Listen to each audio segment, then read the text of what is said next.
So we have Frederick here, who is someone who just created a great course on accessibility, and you can check that out on our announcements page. I think we have a link there, or of course on the Scrimba course page, which I will show you later. But as some of you might know, I am working on a new Firebase course, which is very close to being done, but I want your help on it. And we're going to spend a bit of time on it today because I know a lot of you are asking about it. And so I just want to show you some things that are going to be on the course, literally. And I hope this is also going to force me to actually make it better and actually finish it, because I was thinking all day, like, when am I going to start recording? And I'm so close to starting recording, like most of the prep work is done. But then I thought there are some new ideas that I'm playing around with this time around, and I want to check with you all if it makes sense to you before I lock it in and go. And I have recorded already a playlist that Tom Chant has given me feedback on, which was great. He gave a lot of good feedback, which I'm incorporating in. But I also want your feedback because you're the ones that are actually going to take the course, not me and not Tom. Let's begin with that, okay? So can we get a little kind of vote here? Have you taken my first build a mobile app with Firebase course? That's the first question, and you can just react with a thumbs up to it if you have, and if you haven't, you can do a thumbs down. And basically, what I want to know from those of you that have taken it is if you like it, if you don't like it, I'm not interested in that exactly. But what I am interested in is, did you struggle understanding anything in the course? And were there things that you were like, damn, it would be so cool if this thing was changed just slightly to this? That's what I want to know, because I have a whole list of those already because I've been talking to you all for the last year. But is there anything more like that? So 11 people have already taken it. This one, remember, is the first course that I released where you make the shopping list app. Let me show you actually on the Scrimba website. I have 2 courses out right now. One is a larger course that I'm still not done with, but the first draft is out. And then this one is the second one right here. Build a mobile app with Firebase. Now, you might be thinking, what is the new course about that I'm working on right now? It's actually on the same thing. Why do that? The reason is this. A lot of people said that on Discord, actually, which I completely missed, that it was a little bit too difficult because even though this became a standalone course, initially the idea was for it to just be the conclusion to the Learn JavaScript humongous Scrimba course that Ped has made. Let me see if I can find that. The Learn JavaScript course, which of course is also on Free Code Camp and is part of the front-end developer path. So it was just supposed to be here. And I thought, let's just make it into a bigger thing, because initially it was thinking, just take the Chrome extension and add Firebase to it. And I was, let's do more. And it ended up being a big hit. People loved it. And so many of you have built apps that you actually use, and you've been posting on social media, and it's been amazing. But it has been too difficult for a lot of beginners, especially those going through the front-end developer path. So are you one of those people? If yes, write it in the chat. I would love to know. I got to the portion on the career path, but I stopped at 62%. I could understand it, but nothing really stuck for me there. Okay, that's good to know, Cliff. I'll make a note of that. I'm just wrapping that one up. I found it very concise, clear, and well explained. Thank you, V. Can't see your whole name there. It's just V. I'll call you just V. And Digvijay, in fact, that's my first course on Scrimba. Okay, great. I hope that was a good introduction to things then. Okay, so maybe you are not the people that struggle more with it. I think people that are just starting with HTML, CSS, and a little bit of JavaScript really might be like, oh my God, Firebase setup, import, all those type of things. I tried to explain it as much as I could, but I think people were still having problem with it. So that is the thing that I want to fix a little bit with my new course. Let me tell you about it, okay? So in the very beginning, I do a little bit of story time, okay? Let me do that now, see if you like it or not. Let's go back to 2011. Can we get in the chat, can you write how old were you in 2011? This is 13 years ago now. How old were you? I was 20 years old. How old were you? Adam was 21, 20, 32, 38. Okay. All right. 8. Rahul was 8. Muhammad was 0 years old. So he was born in 2011. That's a pretty big split. 37, 320. Okay, great. We got a big split, okay? Back then, let's just go back to that time, all right? Back then, Facebook was still cool. Can you believe that? Facebook was a cool company. The Social Network movie had just come out in 2010 by David Fincher. Huge hit. Mark Zuckerberg is pretty cool. Facebook is pretty cool. Instagram is just a tiny little company that's just a couple months old. Began in October 2010 by two people. And I personally had just traveled from Norway to the University of Waterloo to study math in a university in Canada. And most importantly, for what we're talking about today, there was no easy way to save and retrieve data in real time. How were things done back then? SQL. Have you heard about SQL? Can you say yes or no if you have? SQL, yes. Okay. Most people have heard about it, right? SQL is like the way to store data and has been for decades at this point. Okay. What does SQL stand for? Does anyone know what SQL stands for? Pop quiz right now. SQL, what does it stand for? You can't do ChatGPT or Google. You got to do it from memory. SQL, what does that stand for? Structured Query Language. Good job, Brian. Gold star for you. Structured Query Language. MySQL. The most popular SQL-based database. What are some other SQL-based databases? Write it in the chat. Off the top of your head, can you think of any? Postgres? Yep, that's the one we use in Scrimba. That's a very popular one at this point. SQL Server? Yep. Another one is MariaDB. Used to be much more popular back then. Maria, that's the one. There you go. Oracle. Oracle is also SQL best? Yes, I believe so. I'm not sure though. Okay, SQL is great. It's amazing. It's worked for decades. It's based on spreadsheets, basically. Let's actually look up a spreadsheet here. So I'm going to go into my Scrimba account actually, and we're going to make a database here, okay? So we're going to do SQL database. The first thing that you do in an SQL database is make a table, okay?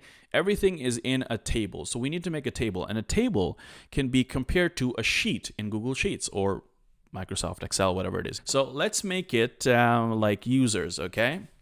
And users, right? So an ID is important for users because we need to uniquely identify each user in the database, obviously. So we're going to do that here, and we're going to start with the ID of 1, and we're going to say user name, and I'm going to put in a couple of you here, okay? So I'm going to put in Saki, I'm going to put in Kevin, I'm going to put in Brian, I'm going to put in Mohammed, and Mark, and Shruti. There we go. And we're going to do 2 and 3 and 4 and 5 and 6. There we go. And a password as well. And now help me out now. How would I enter in the password? Saki. Password is I love cake. 1, 2, 3. Okay. Kevin's password is I love my dog, which is his dog, actually. Brian is dude 4, and Mohammed is hello, and Mark is crime, the opposite of Mark, and Shruti is I love SRK 99. Okay, this is some data now that we have in our little database in our table, okay? And we're gonna can everyone see, by the way? Should I zoom in a little bit? There we go. This is better. Okay, so let me know if you can't see clearly. Okay, we got this data, all right? You do love fruit. I know you so well. It was a guess. We're going to go up here and we're going to do this thing that you can do, which is to freeze one of the, like the top thing. Can't see it here. Freeze, where is it? Freeze first row. There we go. Okay. Every row here, this is a row. Okay. This is a column and this is a row. Every time in your web application, whatever it is, someone goes in and says, hey, I want to sign up for your thing. Username, password. Click. Server. request gets sent to the server, and then through all of the code that is written by some coder or coders and say, hey, you got to pass this and this. Username cannot have a space in it, okay? Check. Other things, check, check, check. Then it comes in here. And then a new thing comes at the very bottom. Okay, now password right now is written in a string format. Is this a good idea to do? Is this how it's done today? No. No. Any ideas here? What could be potentially the problem here if we do it this way? No use hashing. Yes. What is hashing? Does anyone know what is hashing?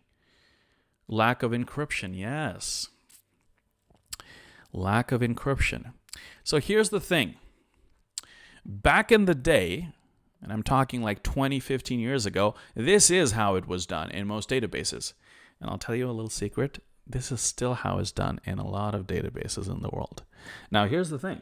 If I get hired at one of these companies and I get access to the database, which I will, because there is a protocol for anyone that needs to get access to the database, will get access to the database, I can see all of these things. So if my neighbor signs up for the app that we are building and he puts in a password, I can see that password. Oh, our app has private messaging. Yeah, all of that by default, even today, not encrypted. I can see that. I want to see what my neighbor is doing on his free time. Maybe some things that he shouldn't be doing. I have a full list of that. Ooh. Ooh. Oh my God. Is that a good idea? No. Is that how it's done today? Even today? Till this day in most companies? Yes. Is this changing? Yes, but very slowly. Very slowly. Want to hear a story? Let me tell you a story. Before I joined Scrimba, I used to work at a company called SalesScreen. Some of you might know that if you know a little bit about me, but let me tell you very fast. This is a simple application that lets salespeople make more money, basically, by just digitalizing the whole sales process, okay? You get an offer, you send out a thing to your customer, you log everything. When you measure stuff, you produce more of what you want to produce. It's just a law of the universe, basically. On average, people that start using this thing, companies, they make more money over a 6-month period. It's documented, it works. It's really cool, okay? I used to work here for about 1.5 years before, unfortunately, I got laid off in a massive layoff that happened. But it ended up working out because I got a job at Scrimba soon after. I was their sales engineer, the first one to be hired as that role. And my job was to sit between the developers and the salespeople, because I know both things. I've worked in both sales and as a developer. And I was the person who was supposed to sit with the customers and understand the systems that they were already using in their company to run their business and see, first of all, decide, can we even support them? Yes, no? Okay, I'm going to sit there and do the integration for you, because we're living in 2024, in the 2020s, and any business is using at least 10 different applications to run their business. Big companies, 50 even. Salesforce, HubSpot, Pipedrive, all these things that you probably have heard about, maybe. It's just one of the things, right? So it's my job to figure out how to take all of those things and put it into our thing so that they can get their data into our app. Does that make sense? Can you give me a thumbs up if that makes sense to you? In the chat, please. Okay, so that was my job. And one time I was in a meeting with a company of a British company, actually, and I was not very impressed with their tech, to be honest. And it took a very long time for me to do my job because I had to get access to all of the users that were going to use our SalesScreen app in the company, which was not that many people. And it's a huge company with thousands of people working there. It's just a little department that we're going to use this, okay? So I'm like, okay, fine. And basically I have to run some API requests to get that thing. And it's just like a thing that took some time. I had to manually sit there with developers on their side over Zoom and figure it out. Finally, I get the data and it's in JSON format, I believe. I believe it's in JSON. I can see the usernames of all the users. I go, okay, cool. But I can also see something else.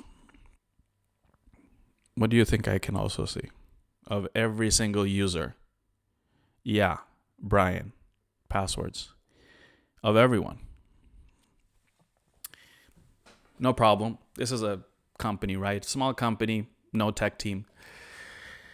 Yeah, this is a company that I will not name that is listed on the London Stock Exchange, worth billions of dollars.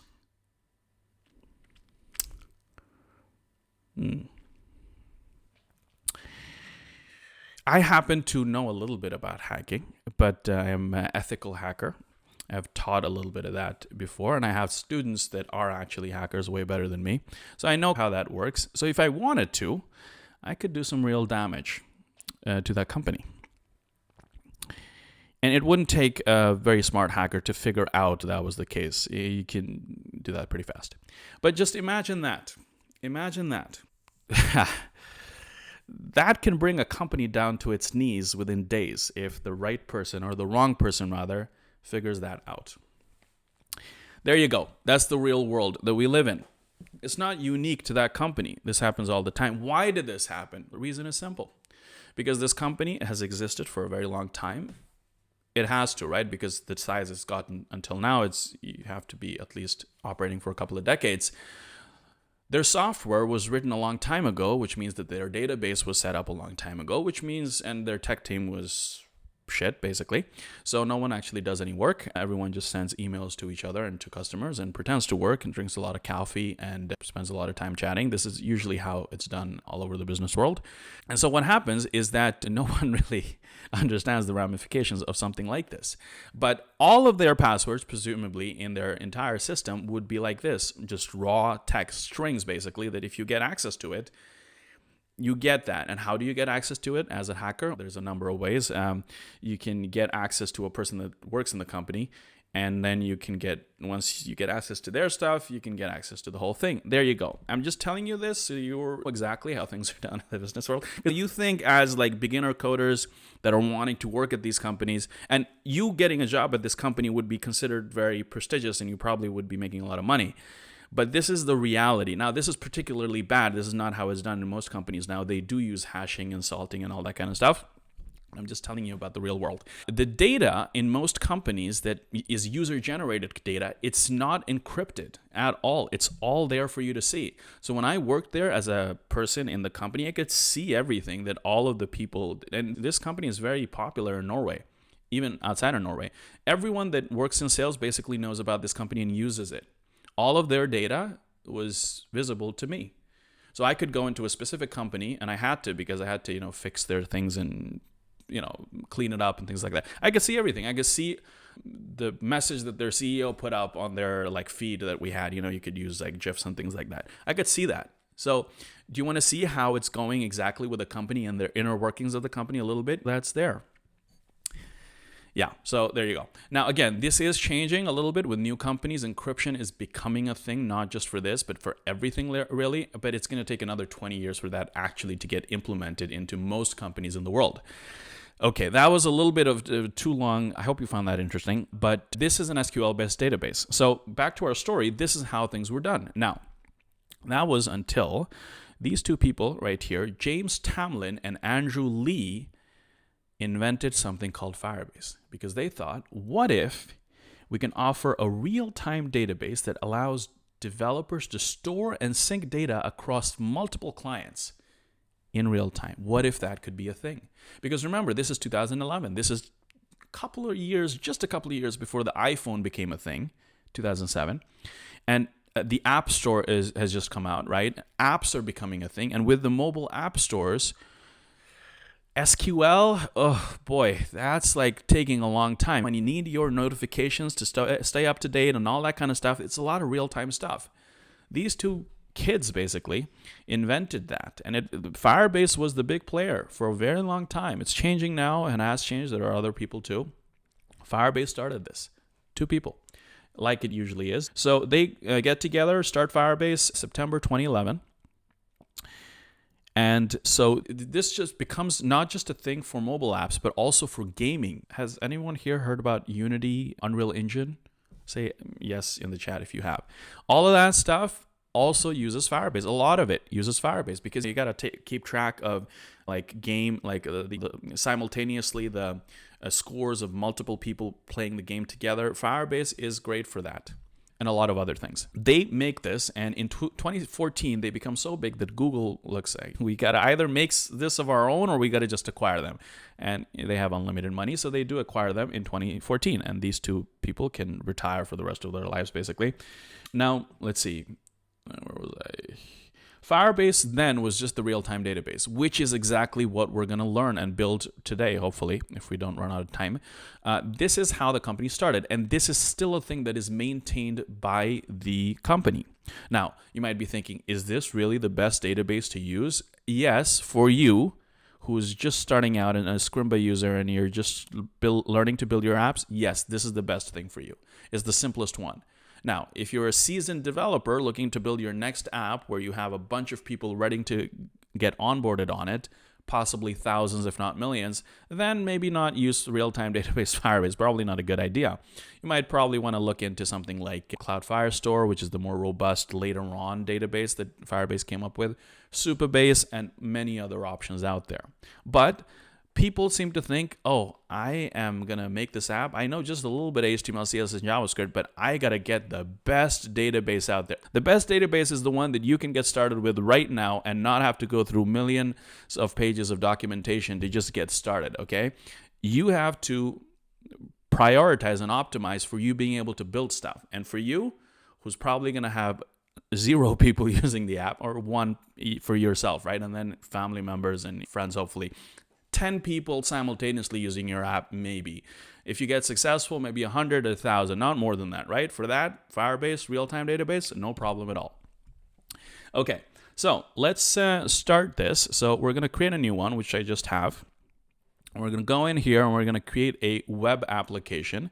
And we're going to call it Leads Tracker. Because remember, you built the Leads Tracker Chrome extension with Pair earlier on in the section that came before the one that I'm replacing it with now. And when you do that, you get 2 ways of implementing this, NPM or script tab. We're going to do the easiest one, which is this one. So we're going to just copy this, and we're not even going to use most of this code. We're going to go in here, and I've actually already done this. Those of you that have seen my course, you already know this, right? But what you would do normally is that you would put in the stuff here, right? The Firebase config stuff. Turns out they make it super easy for us. You don't even need any of the API key, anything like that right now for just the database. You just need the database URL, which I've already gone ahead and added. Now you might notice something here, which is interesting, which is process.env.database_URL. What is that? Does anyone know? Can you write it in the chat? What is this? And if you've taken my course before, this used to be something else. This used to be something different. Environment variables. Yes, good job, Rahul. What is an environment variable? Here's the thing. If I go in here and now actually create my real-time database, which I'm going to do right now, I'm going to say that this is going to be the closest to me. And security rules, we're actually probably not going to be able to look at today. So we're just going to go, actually, we are going to look at it. So let's do locked mode. I'm going to just mention it because I know a lot of you were wondering about it, and it's good to know exactly how that works a little bit at least. This is the database URL, which you would normally copy and put right in here. You don't need to do that anymore. With Scrimba, the new thing that Fruda coded actually last year, I'm going to show you how that works. Going in settings, you can update the variable. You can add in the value of the thing. And here, let's do a new one. Let's do Leads Tracker database DB URL. There we go. And we're going to copy that, add that here, and we go in here and we just replace that with this, and there we go. Donezo. Now, this is amazing because now when I run the thing and you do challenges, I am referring to my own Leads Tracker database URL, but you on your end are doing the exact same thing, but with yours. Oh my God. Simultaneously, we're working with 2 different databases. That is amazing because those of you that did my first course, remember that for every challenge that you pause and run, you had to replace yours. And was that a big, oh yeah, I heard that a lot from a lot of you. It's finally happened, okay? So super exciting. Now what's happening here? So this is basically stuff that you've already seen if you've done my course. I'm not going to go through it again. We don't have time. But what is happening here? We got a input field right here, which we can see right here. And then we have this save input button. So we have a new one, right? So let's add, give me a URL to add in the chat, please. And I'll just put that in here. It could be anything. Don't make it like a website that is not appropriate for this. Anything except for that. Google.com. Perfect. Thank you. I'm going to add the HTTP as well. Save input. Permission denied, obviously. Why? Because rules. Security rules. Because why should we, a client that is not trusted, be able to just put anything in here and that gets saved? This is not a good thing to do. So therefore, that's where security rules come in. And by default, we've set it to false and false. Read, write, false. No one gets to do it. We're going to change that to true and true. Because we have to, otherwise this doesn't work. Later on, I might be able to show you authentication, which I am also covering in this course just a little bit, because so many of you want it. Because if you don't have authentication, you can't really build an app, because you can spam it, right? So we have to have it, but I'm going to explain to you exactly how it's going to be a part of it, okay? This is a little bit different with this course than it is with the other one. Okay, so let's add it now, Google and HTTP. Yes, and there we go. And click and done, hopefully. Do we have anything here? Yes, leads and Google. Perfect. Why didn't it show up here then? What is happening? Probably something that oh no, there it is. Okay, so it was just like probably the browser doing something funny. So there we go. There it is. Pretty cool. Now we are going to I'm going to have you turn this into something a little bit more pretty, something like this. So it just looks a little bit nicer, and it's going to be a mobile app, right? Now, here's the thing. Is there anything special about this app? Could you very easily turn this into a completely different looking app, but under the hood it would be the exact same thing? Yes or no? Some of you have already done this actually with the course that I put up a year ago. Yes, of course. Because is this the exact same thing as the shopping list? Yes. Yes. Because at the end of the day, you have a database, and in it you have things. Could be anything. It could be URLs of websites, could be grocery items that you need to get, could be names of your friends that you want to save for birthdays. Remember for that. Could be stuff that you need to keep inventory of in case your house burns down. It could be anything. It's the same thing. It's the same app. And this is true for most apps on the planet. This is so popular, in fact, that there is a word for this. Does anyone know that word? What is this type of app that we refer to? Write it in the chat, please, if you can remember. It starts with a C and ends with a D. CRUD. Yes, good job, Nick. CRUD. CRUD. What does it stand for? Create what? Create a thing. Create a resource. Read the resource, like we're reading here. Update the resource, because I can go in here and turn this into Scrimba. And click, and because it's real time, oh my God, this is amazing. The 20-year-old me in 2011 would be like mind equals blown times a trillion. I'm telling you, this wasn't possible before those two geniuses made this happen. It's so, we see it all the time now. We don't even like flinch, but this used to be like a thing that didn't exist not that while ago. It's important to appreciate that. That's update and then delete or destroy, because we can go in here and we can delete this. There we go. Turns out that's most apps.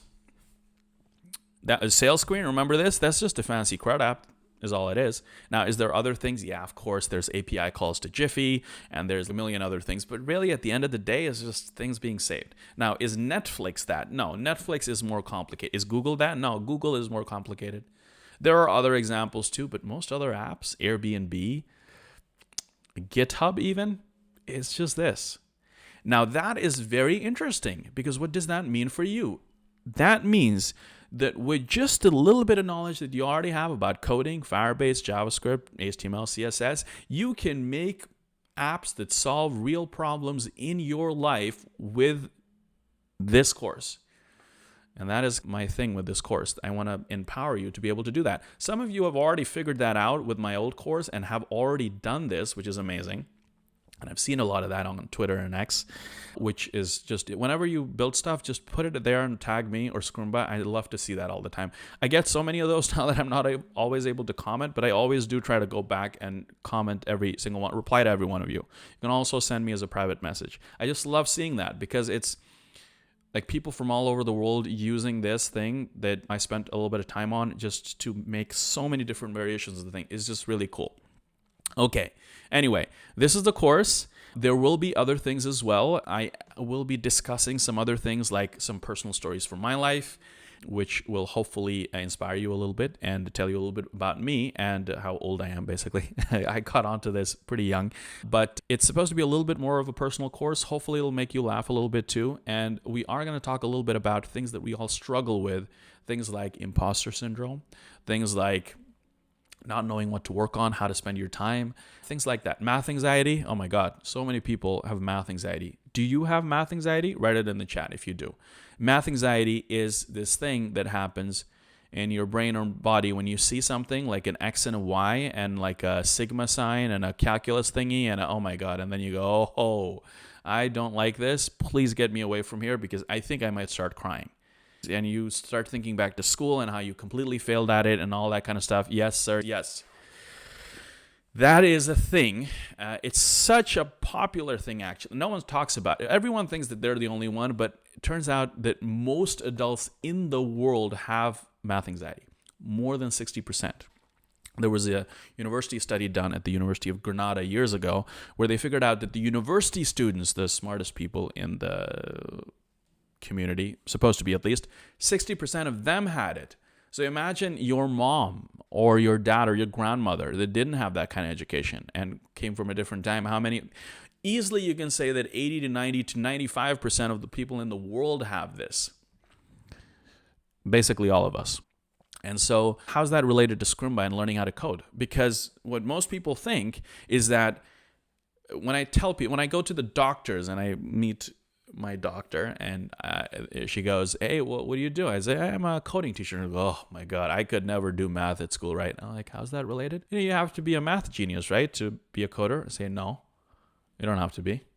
Oh, but I thought that, because in all the movies, like there's these guys that code with hoodies on and they seem like they're super genius. Yeah, that's wrong. People are like that, but most people are not like that. Oh, I didn't know that. That's most people. That's how people think of when they think of a code. Maybe some of you thought that. Couldn't be farther from the truth. Is there any math here? Let's look for the math here. Okay, what exactly is very mathy about this? There's no math in HTML. CSS, not much. There's numbers. There's just some numbers. That's it. JavaScript, is there any math here? I don't see any math here. I see a loop.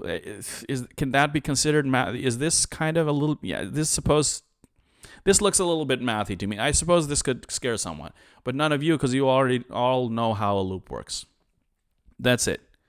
And with this, you can build apps that you can put on your phone that looks like a mobile app. Now, is there math in programming? Oh yeah, a lot. But if you do game development, there's a lot of math. If you do, oh boy, a lot of other things that I don't even need to mention, there is a lot of math there. If you go deep into programming, like if you go a couple of layers deeper than JavaScript, there is going to be math. Yes, of course, it's all math.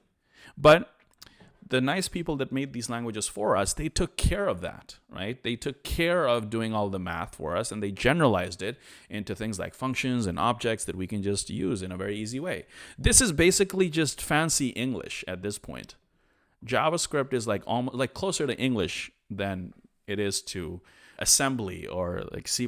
That's where we are. But people don't know this. And we need to be able to tell people that's not the case. And I try to do that in my job and in my just daily life. When I talk to people and they're like curious about what I do, I say, maybe you want to try it. And then, no, I can never do it because I'm not good at math. I say, you don't have to be. I hope you do that too, to the other people that are in your life, friends, family, because I think the world would be so much better if everyone knew how to. Okay, my grandmother, 80-year-old grandmother, doesn't need to know how to code. But my dad, that would be pretty good. My mom, why? Because the more people that know how to code, the more interesting apps that get built in the world. Most coders in the world, a lot of coders in the world, are young men that are in their 20s and 30s that work at these big companies, right? That's cool. I'm one of them. I look like one of them. That's great. Good. Do we need more of that in the world? I don't think so. We need the 55-year-old woman who has been a psychologist for 30 years and just started learning how to code. That's who I want to hire for my company who's doing something in psychology, because she has a whole life behind her with this amazing experience and knowledge and stories that she can express through those apps. Does that make sense? I'm not trying to put down people that like are young and men. They also need jobs, but we have a lot of them already, and that's why we end up in a world where people are addicted to Facebook and doing this on Instagram, because it's the people that were like that kind of built that 15 years ago, which has become a thing. I think that needs to change, and I hope Scrimba can. Scrimba is already changing that, because so many of you are not that. And again, I'm not saying anything. If you are, there's no problem in that. You should also learn how to code. But if all you did was learn how to code and that's your thing and you know how to code, that's great. But if you lived an entire life and then you learned how to code, oh my God. Wow. You can bring that whole thing. And I hope that all of you looking for jobs are really leveraging that. Don't be afraid or ashamed that you weren't a coder for first 20 years of your career and now you're getting into coding. Use that. Just say, no, hey, I worked as a waiter for 10 years. And that's really cool because I can bring that experience in. You know how to do that better. Okay, anyway, so we're already at 45 minutes. Let's bring in Frederick. Are you still here? I hope or maybe you have to leave because we're actually already out of time. Are you here, Frederick? I can see. Okay. Frederick, what I was hoping actually with your course was that you could jump in here. I'm going to invite you to the stage and I'm going to ask you, how can I make this more accessible? Because your course is about accessibility, right? And I don't think this is very accessible right now.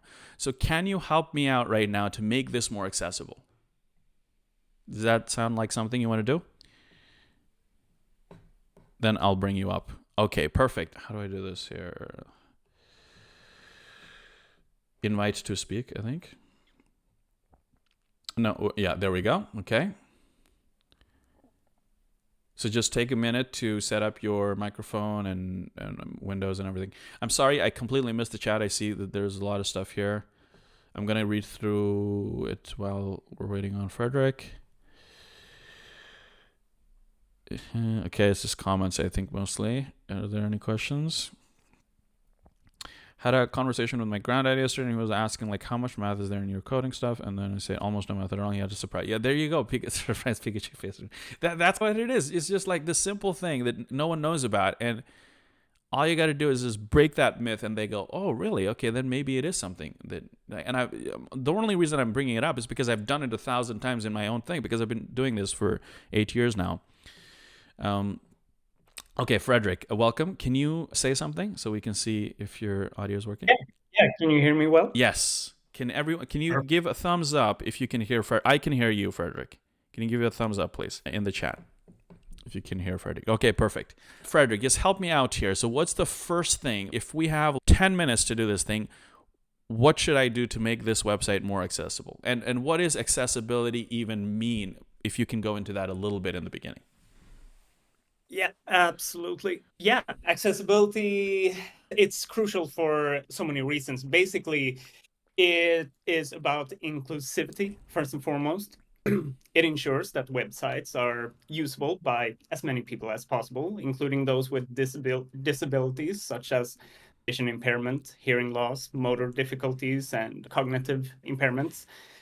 And yeah, that goes hand in hand with just achieving a wider audience reach. By making it accessible, you increase its reach to a larger audience, which translates to higher traffic and potentially more business opportunities. Perfect.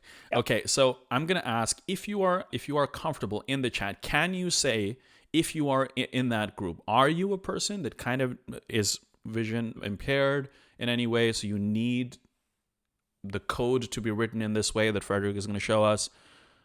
Do we have anyone in the chat right now?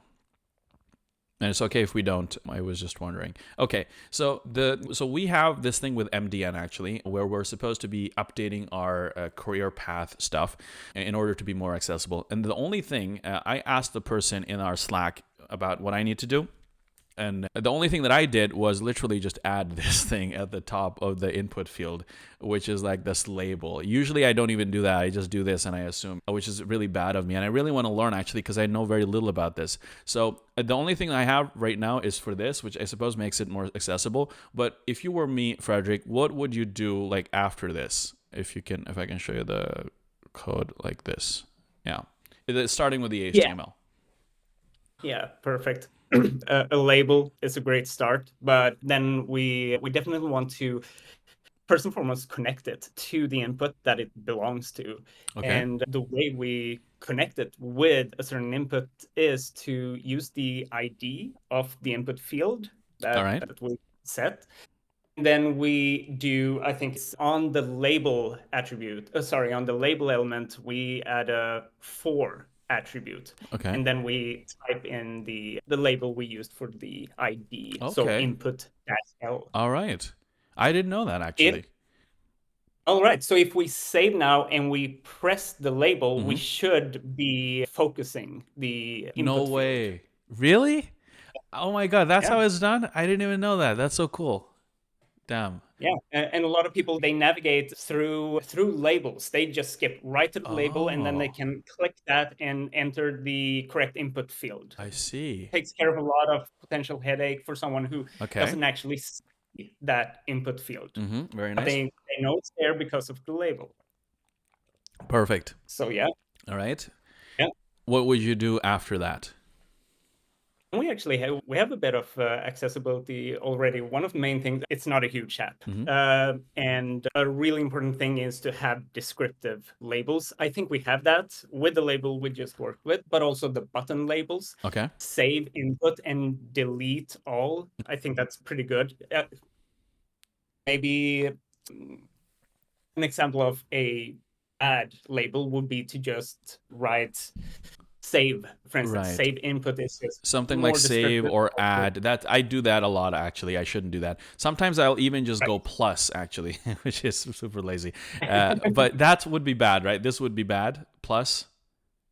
Yeah, exactly. Okay. The way you can get around that is by doing something like introducing an ARIA label. So that's an attribute that is typed out as ARIA. I think I know about So yeah, I've heard ARIA about it. ARIA dash label and and then equals exactly, and then you can write, for example, add input or something like that. Add input. So this I can use as as I would do a label here.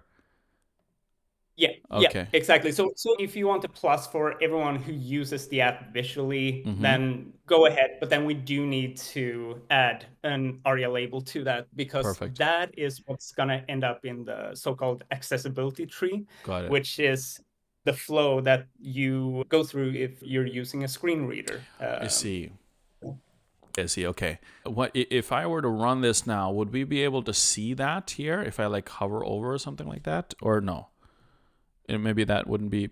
Is that viewable in the mini browser? Yeah, I think it should be. So if we just open up our regular dev tools in our browser, I'm not sure which one. If you use Chrome or something else. Yeah. So just like the inspect element. Exactly, the inspector. Let's see, where is that here? But then again, so I'm noticing we're not seeing that. That's invisible. Yes, okay, so let's skip over that. You know what? Let's actually go over to your course because I think this already for most of us is, oh my God, this is really cool. So I'd love if you could, let's go into your course, this one right here, because we do actually have about 7 minutes left. Could you maybe... Actually, I forgot to ask you about if you could do an intro of yourself. If you could do that, just like a minute or so everyone knows what you're doing, what's your background and everything. And then if you could do just a 2-minute pitch for your course, why should we take it? I know I'm going to be taking it because I literally just learned something new with just a couple of minutes. Yes, so if you could do that, would be great. Yeah, yeah, absolutely. I'll keep it short. Hmm. So I'm Frederick, and I'm a former Scrimba student. And the free intro to JavaScript course by Per was what got me immediately sold on No way, Scrimba. really nice. Yeah, yeah, no, that was How long ago fantastic. was that? That was in end of August 2021. Oh, So okay, so a just while ago then. 2.5 years ago. Very nice. Yeah. So then I went through the front end career path, the self teaching route, because this was before Scrimba even had a boot camp. Okay. And I got hired before, actually, before I was done with the career path. No way. So within pretty much 3 months. And are Yeah. you So I Norwegian? told myself, Are you Norway? Swedish. Swedish. Okay, cool. Because your name, obviously. So, can you tell about the company? That are you still working at the same company that you got hired at back then, or did you change? Or This is my currently I'm working for my second employer. The first employer I worked for about 6 months, and that was a great opportunity to just get my foot in. hmm. But my second and current employer is where I'm really thriving. So it's Nice. in prop tech, so property tech. Oh, okay. We develop several apps for property managers in many different countries, actually. So Cool. we are developing a customer portal and a back office. And we're entering many different markets, not just Swedish one, the Finnish, the US one, and we're growing like crazy right now. Awesome.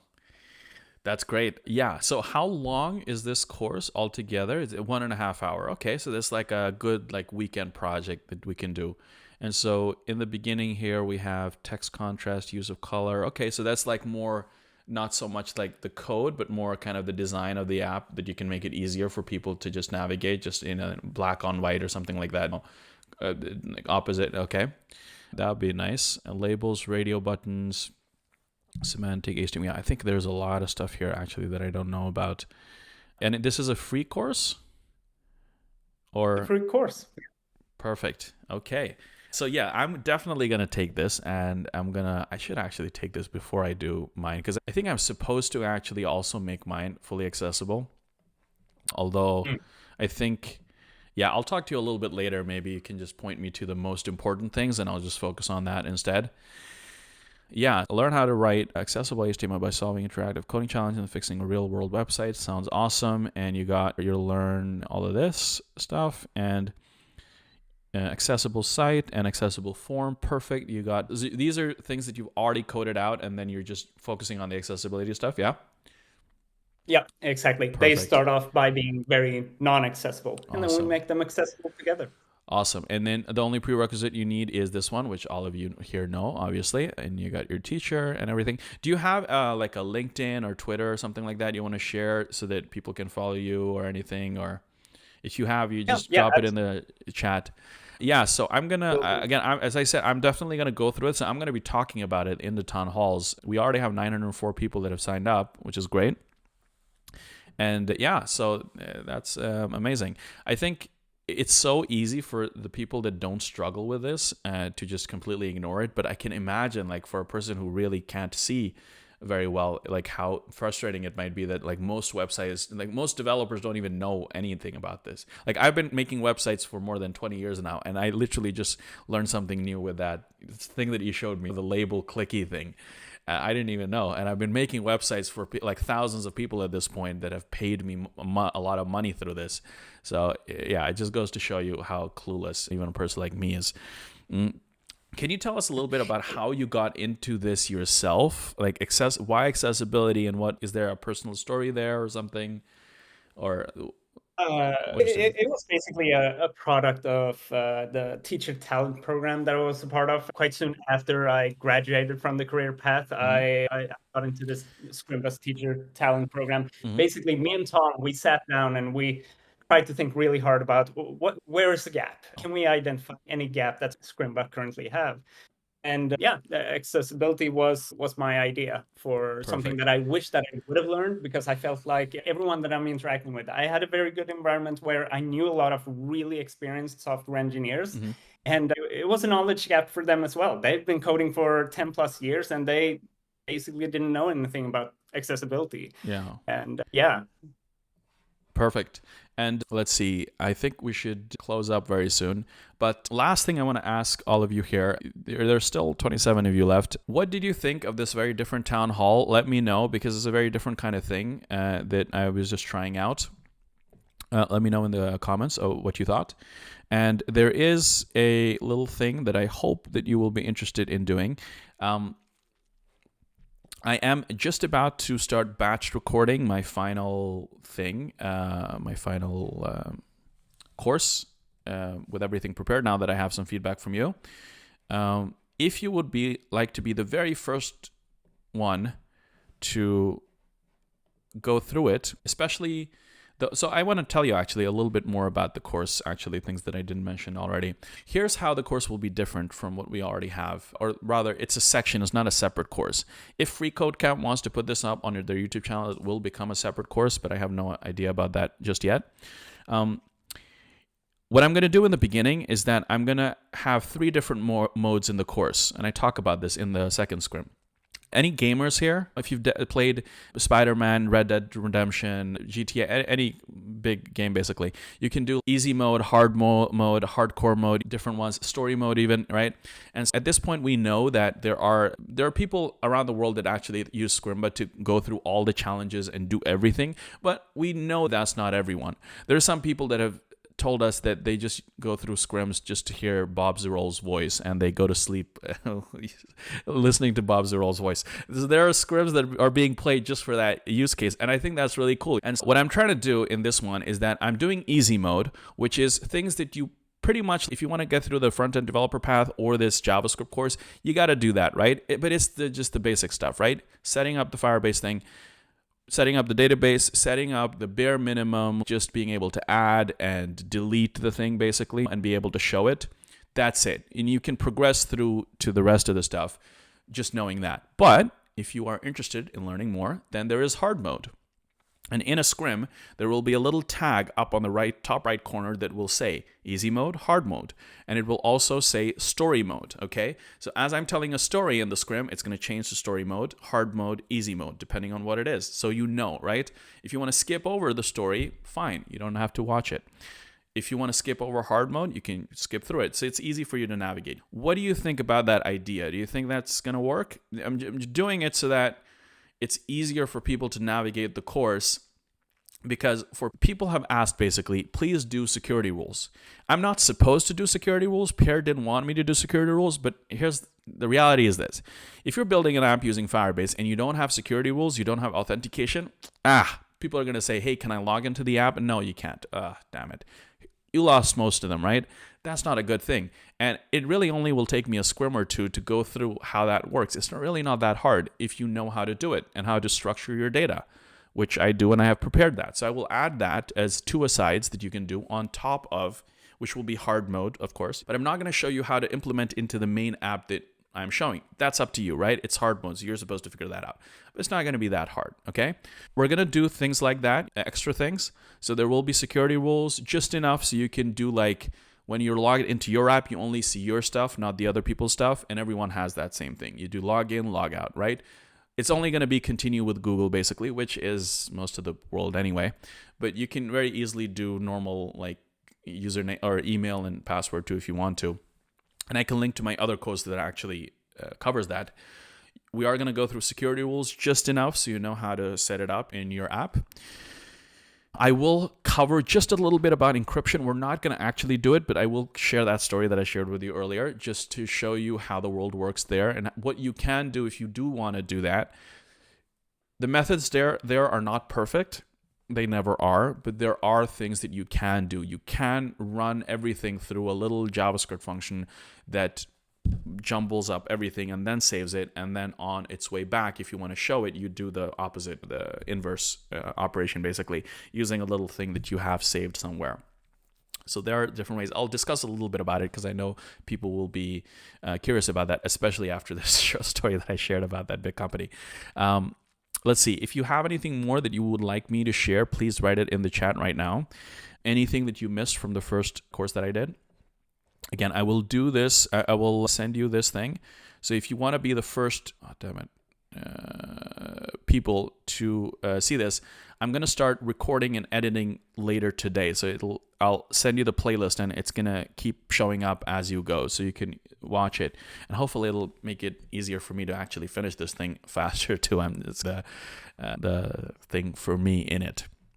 There will be a solo project in it too, which is going to be you taking the Leads Tracker app and transforming it into another thing, which will be a bookmarks app, which I hope you like. You can also transform it into something completely different for your use, and I will give you some ideas of what those things could be, but I hope that you will take that time to pause and be like, okay, let me actually come up with some ideas of actually what can, like, think about my life, and are there problems that I can solve in my life that can do this.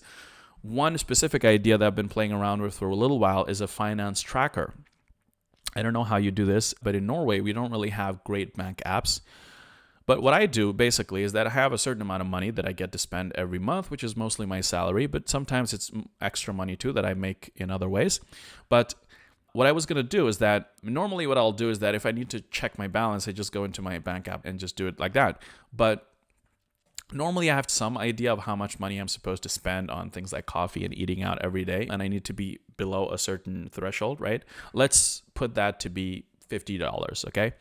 Now, if I go to the store, I need to be able to tell, okay, I spent $30 now, so I only have 20 left. Now, that's not really part of my consciousness. Maybe it is for you. For me, no. It just poof, gone after it happens. I'm really bad with money. What I thought was, hey, when I swipe my card, I'll just make a note of the number. I'll put it into my app. It goes into the real-time database, right? It goes in, like, all the transactions for the day. And I know that I'm supposed to be spending $50 per day. So in the app, it has a list of the 3 transactions that have already happened today, because I literally put it in manually. It's good to put it in manually because you got to do the work, so it's more like your brain registers it more rather than an API does it. Plus, it's much easier that way anyway. In the app, you have a list of those. You add those numbers up. You can do that easily in Firebase, right? Because it's just like a JSON. You could just turn it into an array. You can do anything with it in your app, right? Then you show that number. You take the 50, you take minus that total up, and you show that number. Literally, that's it. And so when I open up the app, I can only spend $10 more today. Pretty cool, right? This would be something that I would use. I am building this for myself, something that you can build for yourself. This is just one of many examples. With this course, I am hoping to inspire people to build these small apps, because we need to create a future where we are spending less time doing this on Instagram and TikTok and all that, even though that is a lot of fun too. And we're using these supercomputer devices that we all have in our pockets to improve our lives, not to make Zuckerberg just a little bit richer every day. I think it's time. And I think that starts with us, people who know how to code. You already know how to code enough to be able to build this, especially after you take my course. Hey, this would be a thing that I would normally not do, and I end up spending way more than I'm supposed to. But now I'm going to program my brain to look at this thing and be like, over time, I'm going to be like much more conscious with my money, solving a real problem in my life. And this thing resets every single day, because basically what I'm thinking in the beginning of the day, I look up my balance and I put it into the app. And then for the rest of the day, I just put in all the transactions myself. Am I going to be disciplined enough to do this every day? No. Because sometimes I'm not going to buy anything with my card. I'm going to do online probably, or nothing. So it's localized to just one day. I think that's good enough. And so when we're making these apps for ourselves, we can really just shave off a lot of this extra features that we only really need to introduce when a lot of people are using our apps. But if we're building for only ourselves, our families, our partners, our little community, we don't need to do that. That's all I had for today. I'm sorry for going so much over time. This whole thing was recorded. I will put it up on YouTube. I hope you enjoyed it. And next time we are going to be back with Mika and Tom as well. And we're going to go back to our default way of doing town halls. I will put this up on the announcements page, probably on the Discord, so you can watch it. It's probably going to be, I'll make it public for everyone to see. And what is my YouTube channel? It's just my name. You can just YouTube my name, full name, and you'll be able to find it. And so you can share it with anyone you want. Feel free to do that. And yes, thank you so much for coming. I'm gonna take a moment later on to go through all of the chat messages later, so see that I don't miss anything. I'm sorry I wasn't able to, you know, look at your messages as they were going on. But yes, thank you so much. I really enjoyed doing this. I hope you enjoyed it too. I hope you learned something. And until next time we can do something like this, have a great week. My course is probably going to come out tomorrow, I hope, latest on Thursday. And if you are one of those people that have signed up for the feedback thing, I would like to give you something special for doing that. So after you've gone through the scrims, maybe you've provided some feedback, let me know, and we can do like a call for 30 minutes, 45 minutes on Zoom, and we can talk about anything you want. How to get a job, or if I can help you there, the history of web since the 1990s when Tim Berners-Lee did it, anything and everything. So just as a little thank you. Thank you for joining today. I'm going to leave the stage and close. Yes. Have a great week, and I'll see you next Tuesday. Okay. Bye, everyone.